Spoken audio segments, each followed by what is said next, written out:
दोस्तों, प्रतापगढ़ कुंडा के विधायक राजा भैया राणा सांगा का अपमान करने वाले आक्रांताओं को मुंहतोड़ जवाब दिया है। समाजवादी पार्टी का विधायक अबू आजमी महाराष्ट्र में जिस तरीके से औरंगजेब का महिमा मंडल किया, औरंगजेब को अपना मसीहा माना, अखिलेश यादव इसके बयानों का समर्थन किया, उससे कई राज्यों में बवाल खड़ा हुआ।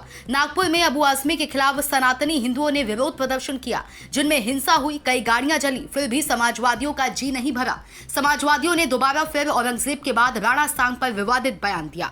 सपा सांसद रामजी लाल सुमन लोकसभा में भाजपा सांसदों के सामने राणा सांग का अपमान किया। लोकसभा में रामजी लाल सुमन राणा सांगा को गद्दार कहा, जिस पर देश भर के सनातनियों में गुस्सा है। फिर भी राणा सांगा का अपमान करने वाला सपा सांसद देश भर के सनातनियों से माफी नहीं मांगा। कहा, मर जाऊंगा पर माफी नहीं मांगूंगा। इसी मामले पर सनातनियों का मुखर होकर जवाब देने वाले प्रतापगढ़ कुंडा के विधायक रघुराज प्रताप सिंह उर्फ राजा भैया समाजवादियों को मुंहतोड़ जवाब दिया है। राजा भैया अबू आजमी को, रामजी लाल सुमन को और समाजवादियों को करारा मुंहतोड़ जवाब दिया है। कहा, इस देश में आक्रांताओं का महिमा मंडल नहीं किया जा सकता। देखिए, जहाँ तक माफी का सवाल है, इस जन्म में तो मैं माफी मांगूंगा नहीं, अगले जन्म में मुझे पता नहीं मेरा क्या होगा। और माफी मांगने का कोई सवाल नहीं है। लोगों को सही बात सुनने की आदत डालनी चाहिए। बाबर को राणा सांगा ने बुलाया इब्राहिम लोदी को हराने के लिए, जो सच्चाई है। और कहीं न कहीं राणा सांगा को ये गलतफहमी थी कि ये बाबर लुटेरा है, ये लूट के भाग जाएगा और राज हम करेंगे। इनमें दोनों में करार हुआ था कि इब्राहिम लोदी पर हमला करेगा बाबर और राणा सांगा हमला करेंगे आगरा पर। राणा सांगा ने अपना वादा पूरा नहीं किया। बाद में जब दोनों में मनमुटाव हो गया, वो करार टूट गया, तो बाबर और राणा सांगा की जंग हुई खानबाग के मैदान फतेहपुर सीकरी में। बहुत बहादुरी से लड़े राणा सांगा, लेकिन हार गई थी। तो ये तो ऐतिहासिक संदर्भ में से कौन झुठला सकता है।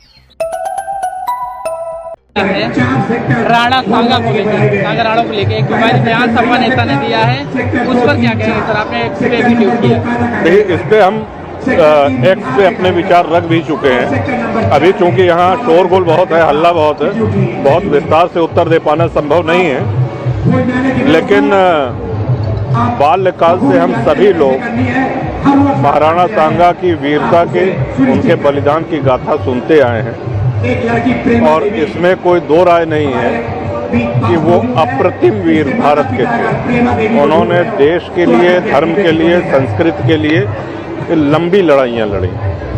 तो उनका अपमान ये बहुत ही कष्टकर है और बर्दाश्त के काबिल नहीं है। सर, क्या लगता है धीरे धीरे समाजवादी पार्टी हिंदुत्व का विरोध करते करते हम किसी पार्टी का कोई नाम नहीं ले रहे हैं, लेकिन देखिए, कुछ बातें ऐसी हैं जो सर्वमान्य होनी चाहिए।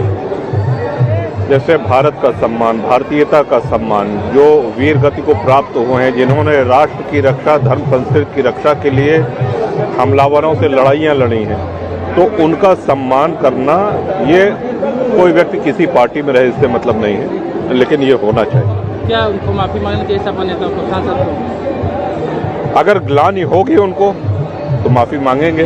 अगर उनको ये लग रहा है कि उन्होंने सही टिप्पणी करी है, नहीं मांगे। जनसत्ता दल क्या मांग करती है? नहीं, जनसत्ता दल महाराणा सांगा को बहुत सम्मान के नज़रों से, और जनसत्ता दल ही नहीं, भारत का हर एक आम नागरिक राणा सांगा, महाराणा प्रताप, राणा कुंभा, बप्पा रावल, रानी लक्ष्मीबाई, छत्रपति शिवाजी महाराज, ये सब ऐसे नाम हैं जो विवाद के ऊपर हैं, इन पे कोई चर्चा हो ही नहीं सकती। और जो ये कहा गया कि साहब उन्होंने बाबर को आमंत्रित किया, तो बहलोल लोदी ने बाबर को आमंत्रित किया, न कि राणा सांगा ने। सिकंदर लोदी सुल्तान था, उसको 3 बार राणा सांगा हरा चुके हैं। तो ये तो इतिहास है।